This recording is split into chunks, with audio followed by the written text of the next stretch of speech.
ZBM. You can count on us. Seedless navel oranges or Mineolas, only $1.29 each. Fresh assorted pork chops, just $3.49 per pound, saving $1.50. Hot price on old-time honey wheat bread, only $3.99 for a 20-ounce loaf. Save $2.50 on Huggies Pull-Up, just $14.99 for boys and girls, all sizes. Sensible portion veggie chips, only $2.99 for a 5-ounce tin. All stores open Monday through Saturday until 10 p.m. and Sunday, 9 a.m. to 7 p.m. for your shopping convenience. You can count on us.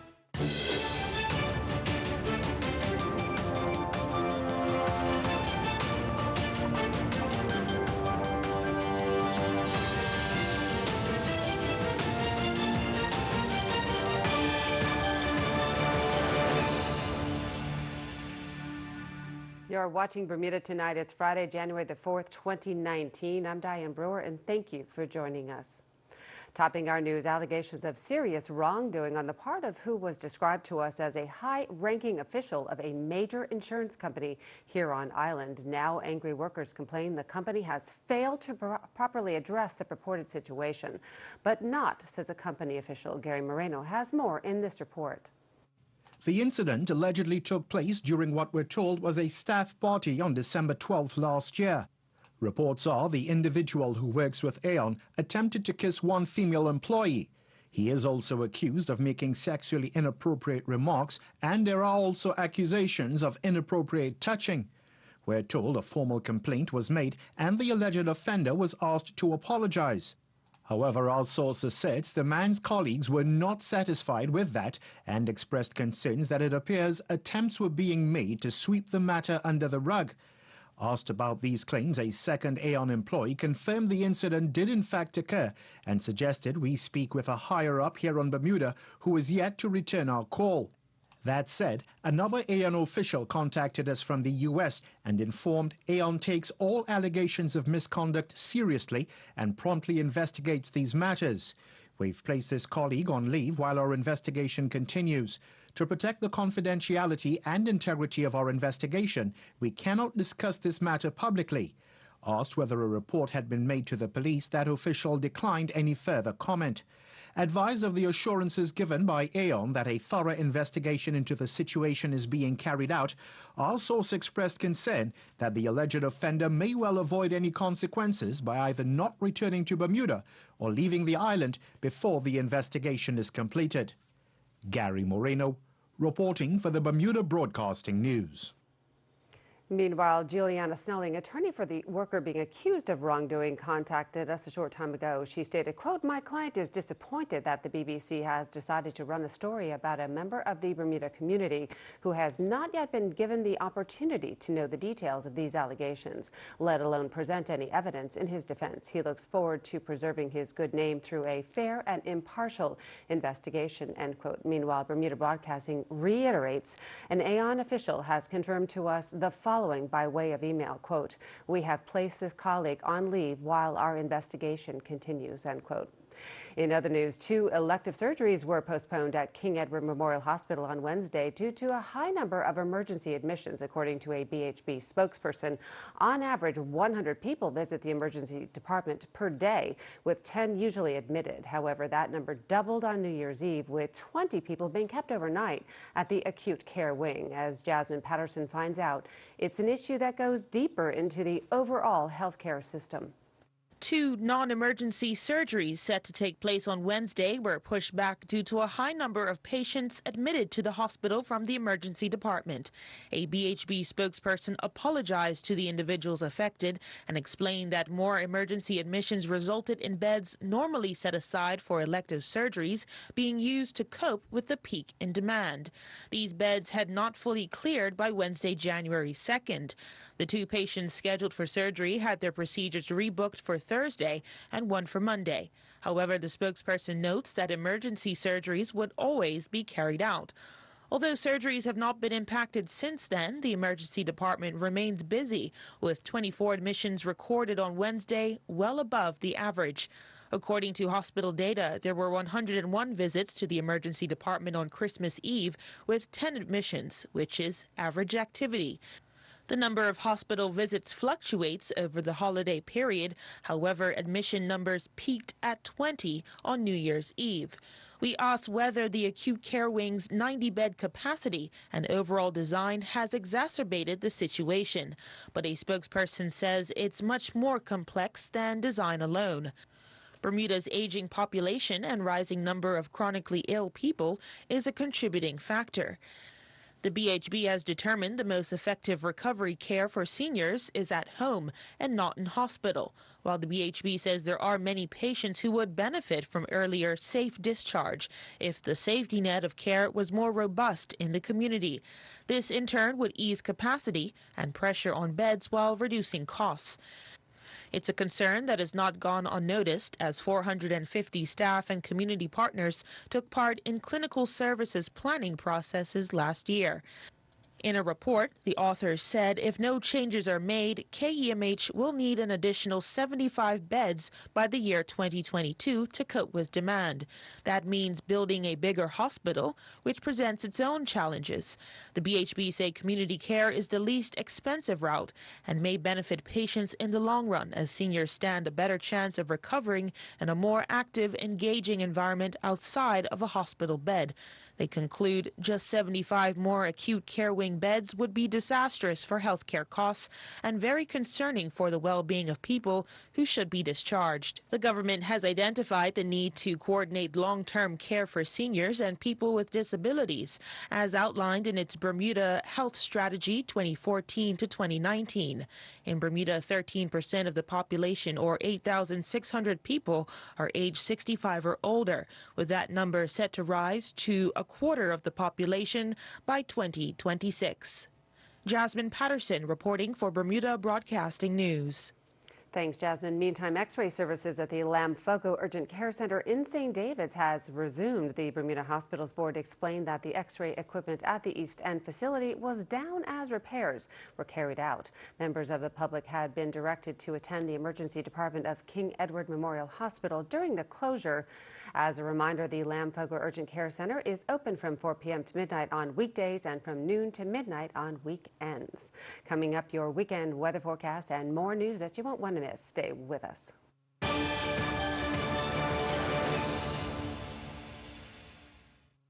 Getting ready for Christmas is all about the finishing touches. The icing on the cake. The table neatly set. Decorations specially placed. And gifts thoughtfully wrapped. All to share with those we love. In special moments as simple as this. Merry Christmas. And a Happy New Year. Colonial, where people come first. You can count on us. Save $1.30 on Purdue fresh chicken leg quarters, only $1.59 per pound. Fresh blueberries, just $4.49 each, saving you $3.50. Hellman's mayonnaise, hot price, just $5.99 for a 30-ounce jar. Hot price on American flatbread pizza, only $7.99 for an 8.5-ounce package. Save $1.10 on Bob's Red Mill gluten-free oatmeal, only $1.79 for a 2.36-ounce package. Visit our website at www.marketplace.pm for more weekly specials. You can count on us.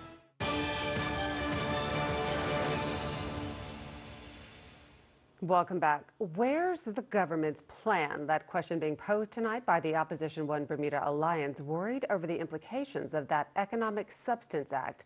That act, imposed upon the island by the European Union, seeks to ensure Bermuda international companies must have a physical presence here. But Nick Kemp, the Shadow Minister of Finance, wants to know how government will handle the threat it carries to the economy. This is yet another attack by a foreign power on our business model, and the imposition of further regulations is a big bag of expensive lemons.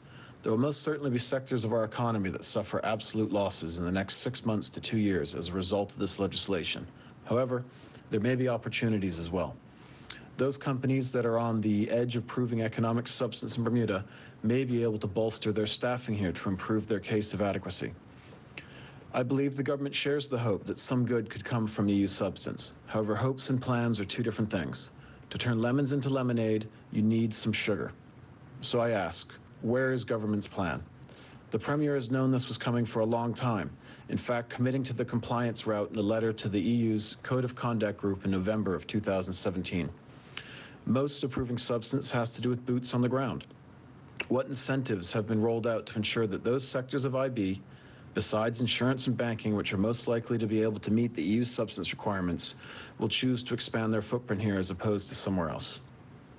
Turning to weather news, looks like we have a pleasant weekend to look forward to, except for some windy and rainy conditions on Saturday night. Let's go to the experts at AccuWeather headquarters for the details.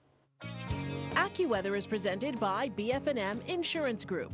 We now go to AccuWeather headquarters. The BF&M Insurance Group is pleased to bring you tonight's AccuWeather forecast. I'm meteorologist Brittany Boyer, and I hope you've had a great Friday. I know we've had quite a bit of cloud coverage out there, also some spotty showers, and that will be the case as we continue into tonight. But temperature-wise, not looking too bad as we head into the weekend. So what we've had happening here, a frontal boundary was to our south, and we've been watching that lift to the north. Eventually, we will have another front coming in off the east coast here, and we'll start to see that moisture creeping into the area by tomorrow afternoon and also into tomorrow night. We could even have a few rumbles of thunder with that tomorrow night as well. But here's a closer inspection of the radar, a little bit closer to home. You can see that we do have those showers in the area, so we'll allow for a passing shower or two tonight. And again, also some showers later in the day on Saturday. Temperature-wise, really can't complain about it. Low 70s in January. We'll give that a thumbs up. Humidity right around 85 to 90%. A little bit breezy outside with winds out of the west, 10 to 14 knots. It will stay breezy tonight, and then it will be windy at times on your Saturday. So heads up if you're doing anything outdoors. If you got anything in your yard that could maybe blow into your neighbor's yard, you'll want to protect your property tonight as the winds will be increasing. Waves inside the reef 1 to 2 feet, outside 4 to 6 feet, and that's where we do find some choppier conditions. We do have a small craft warning in place through at least Sunday morning, so just remember that if you happen to be heading out toward the water there. Our low tide coming in before 1:30 on Saturday morning, and then our high tide just before 8 a.m. on Saturday. The forecast for tonight, we're calling for breezy conditions, a passing shower or two, nothing too steady there, so you can still get out if you have any plans on this Friday night. And then into your Saturday, a few peaks of sunshine, increasing clouds as we continue into the afternoon hours, and that will be with our next front that will be moving into the area. Ahead of it, temperatures spiking up into the low 70s, and then the low temperature tomorrow night right around 64 degrees. As this front moves through tomorrow night, there could be an opportunity for some steadier rain and also maybe even a rumble of thunder. And always remember, if thunder roars, you want to go indoors. And as you look at the travel forecast outlook here, some of the current conditions, Jamaica, Barbados, and Trinidad, not too bad. Few spotty showers. Otherwise, temperatures are nice and comfortable in the 80s. Your forecast here for travel, if you're heading out toward the East Coast, you can see we've got some rain. New York City, also Boston, Atlanta, finally drying out there with temperatures on Saturday right around 60 degrees. In our extended forecast, we'll stay into the 70s at least Saturday into Sunday. And again, there will be the opportunity for some steadier showers Saturday night. And then we will see a slightly cooler trend early next week with temperatures getting back into the 60s. But so far, it looks nice and dry. AccuWeather was presented by BF&M Insurance Group.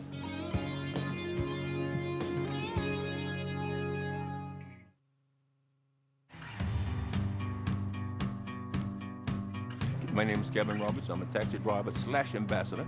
My father's with BF&M, so am I.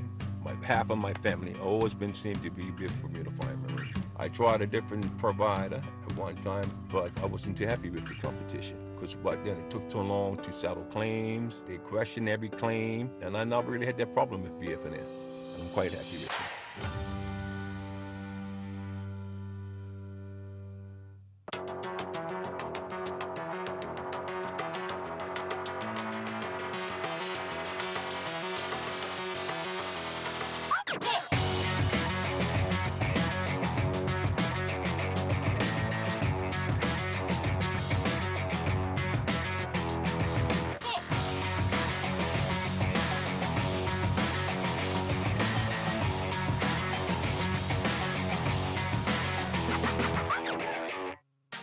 will represent the National Football League, AFC, and NFC respective conferences. The 53rd edition of the Super Bowl will be played right here on CBS Network, home of ZBM TV9 on February the 3rd, 2019. Be a part of the most exciting and thrilling game played around the world during the month of February. ZBM will bring you exclusive live coverage from Mercedes-Benz Stadium in Atlanta, Georgia, beginning at 12:30 p.m. For more information on sponsorship, email sales@bbc.bm or call 295-2828 and ask for our sales department. We are the voices. You are with the captain. It's Mr. Midday. 12 new major news. The big station. The morning show. Your number one song. The Faces. You're watching Bermuda Tonight. This is exactly what you're talking about. What an upset it was. The Storytellers. They are actually using the pepper spray. Police are aware of this theory. The water is 3,500 meters deep. The tax climbs up to 12.5%. The window on our community. We bring you the best in U.S. television entertainment. And the greatest sporting events in the world. A brilliant performance of Duffy. We are the island's only Bermudian-owned broadcaster of both television and radio. With the only TV channels that are available over the air in beautiful high definition, completely free. We are always expanding. We are always innovating. And most important, we're always your station. This is Bermuda Broadcasting.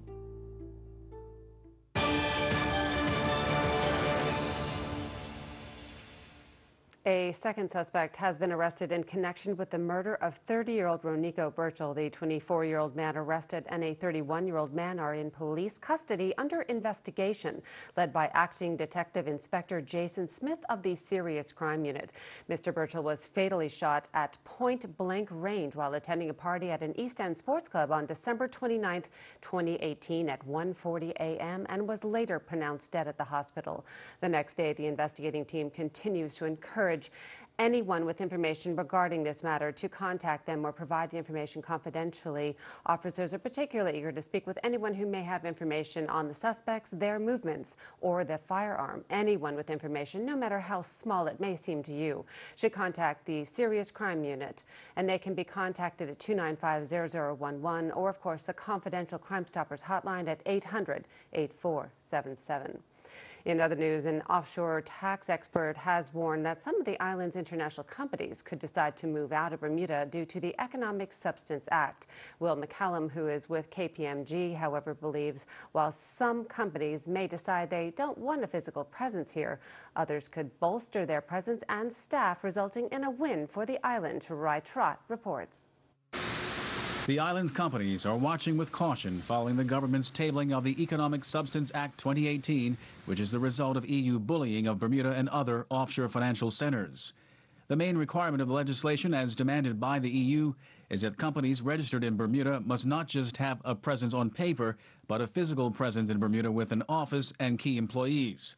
Will McCallum is the head of tax at offshore services firm KPMG, which is hosting a public information session at the Hamilton Princess on January 11th to educate companies which might be affected. I think it's possible that some Bermuda incorporated companies will look at the rules and decide that they will not be able to meet the substance requirements in Bermuda, or that it's not economic for them to meet the economic substance requirements in Bermuda. And if that happens, the company would either have to liquidate or redomicile somewhere else. I think some of that will happen. We know that'll happen. Or the legislation could have an opposite effect. It feels like what's more likely to happen, or in the context of most of the companies, is a lot of companies, already have the requisite degree of substance in Bermuda. I mean, our economy is based on financial service. Our international business sector, anyways, is based on companies that have a real presence here. I mean, they have dozens or hundreds of employees here in a lot of situations.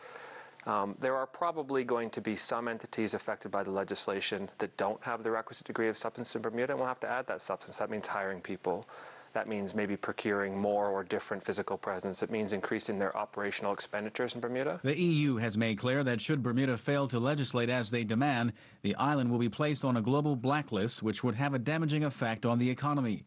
The EU has also demanded that local companies must face hard-hitting penalties for failing to comply. So in Bermuda, there's escalating civil penalties, dollar penalties, basically, with a relatively high minimum and an even higher maximum sort of band that increases depending on the nature of sort of the infraction. So, for example, on the first notice from the registrar to a Bermuda entity that it hasn't met the substance requirements, the penalties are more modest. They increased with the second notice. They increased further with the third notice. Ultimately, it would culminate in a process whereby the courts would probably become involved. The economic substance legislation goes beyond requiring international companies to have a physical presence here. One of the main aspects of it is that the core income generating activities for that business, for that entity, should be conducted in Bermuda. So that's sort of the fundamental underlying premise of this. The main focus of KPMG's presentation on January 11th will be for key employees of affected Bermuda companies to ensure they do not find themselves in breach of the rules. A lot of people don't have the benefit of being that plugged into the process. We want people to be aware of whether they're in scope, what the broad parameters of the rules look like. This is a really disruptive event, so a lot of people that administer or are involved or own or work for Bermuda entities they care about, they need to make sure that those entities, if they're in scope under these rules, will meet the requirements, not be penalized, be able to continue to run their business in Bermuda. Again, that KPMG informational presentation on the implications of the Economic Substance Act will take place on Friday, December 11th at the Hamilton Princess. After the break, Earl Bazin will have your sports roundup. Stay tuned.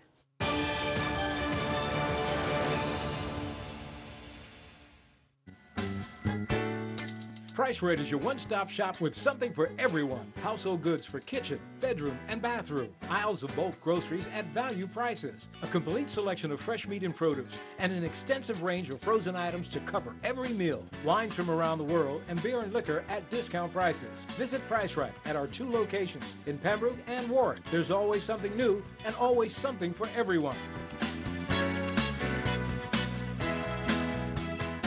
At Argus, our interest is you. Each of you. Around here, we know that when two people seem the same, they can have very different insurance needs. For their health, home, work, and future. Which is why we take the time to get to know you as an individual, so we can provide insurance coverage that fits your life. Because after all, our interest is you.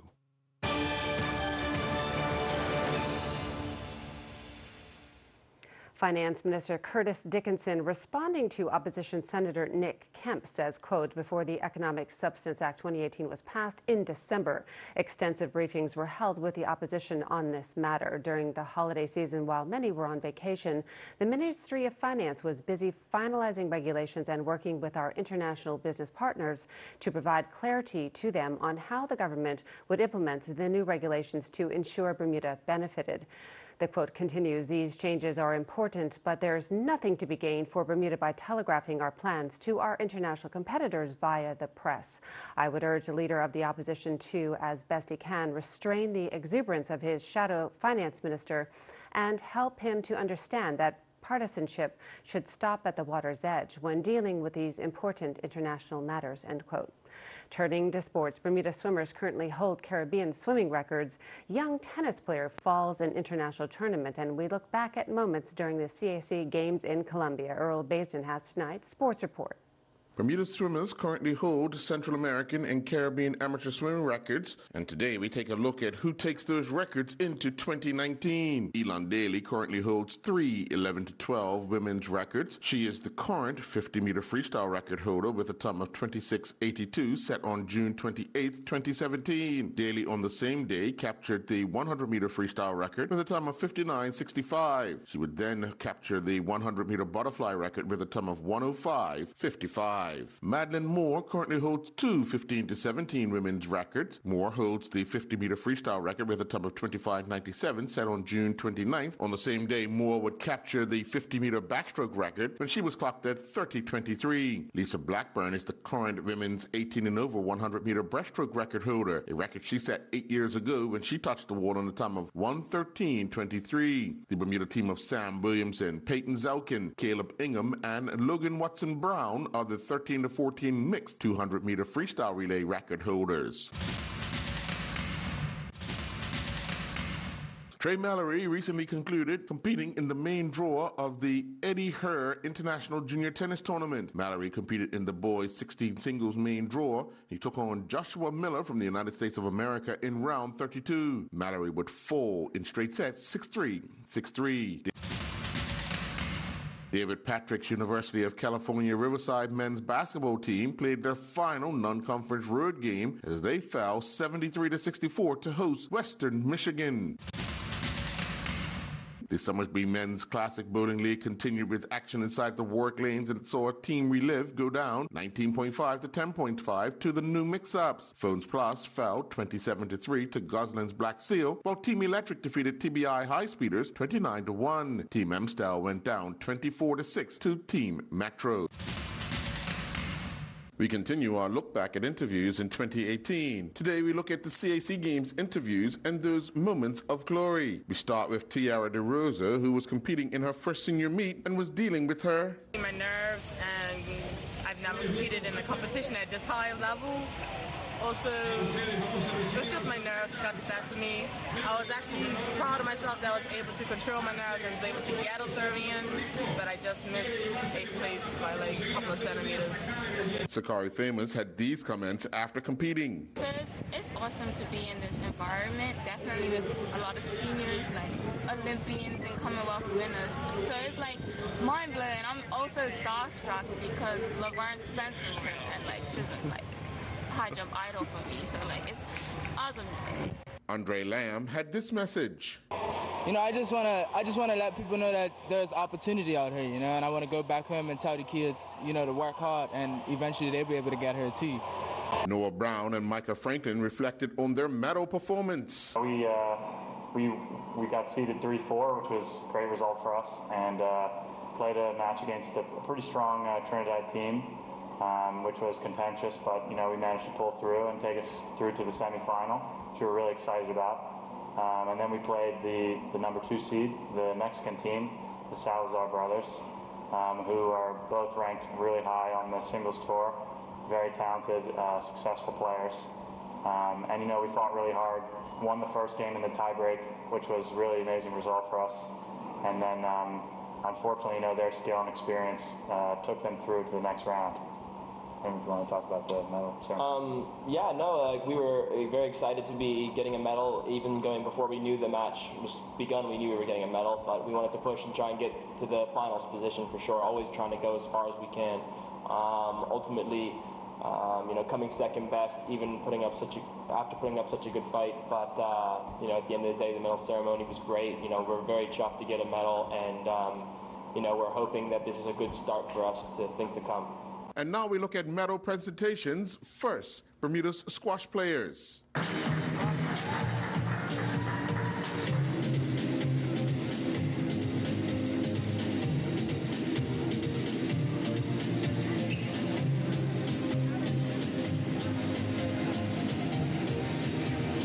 And now Bermuda bowlers.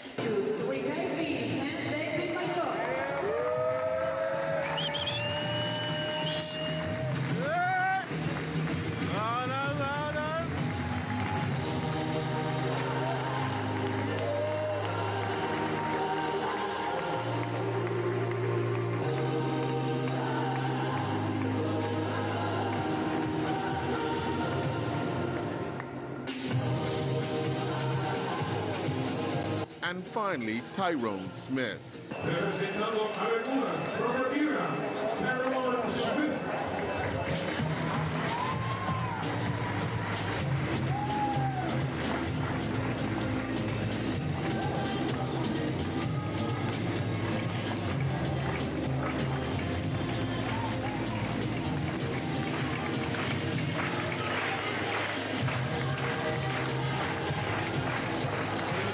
I'm Earl Basden with Bermuda Broadcasting Sports. We end tonight's sports broadcast with record-breaking batsman Glenn Blakeney Jr. scoring 28 runs off 1 over during an Eastern County Cup match back in 2001. It's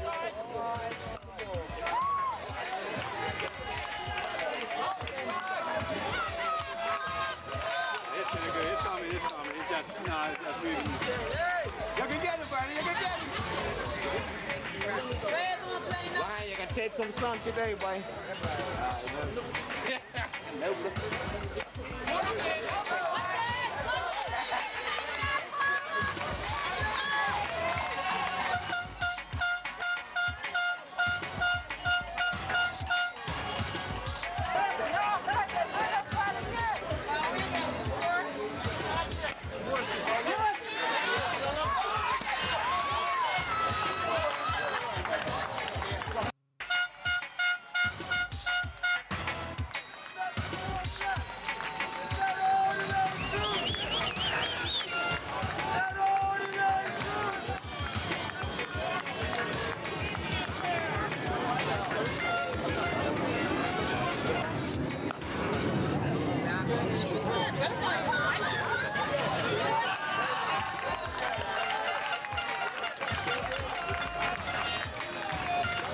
On behalf of the Bermuda Broadcasting Company, we send our condolences to the family and friends of Mr. Glenn Blakeney Jr., who lost his 5-year battle with cancer earlier this week. I'm Diane Brewer. Thank you for joining us. Have a great weekend. Good night.